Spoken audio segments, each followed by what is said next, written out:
আজকে যে অঙ্কটা নিয়েছি দেখো, X to the power 22 plus X to the power 21 upon 10 is equal to X to the power 21। এইখান থেকে আমরা কিভাবে এক্স এর মানটা বের করছি দেখো, সলভ।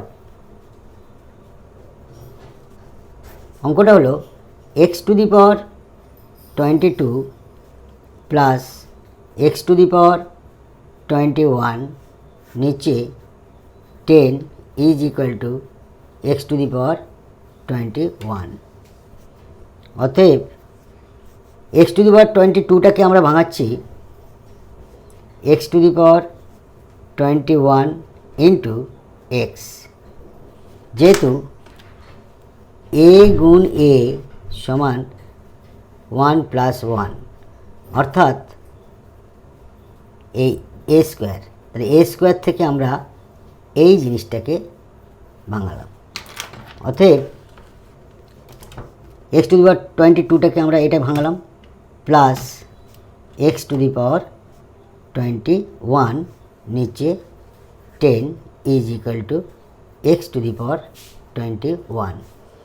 অতএব X to the power 21 common যদি নিই, এক্স টু দি পাওয়ার 21 যদি কমন নিই, পড়ে থাকছে এক্স, এটা উঠে যাচ্ছে প্লাস 1 নিচে 10 is equal to X to the power 21।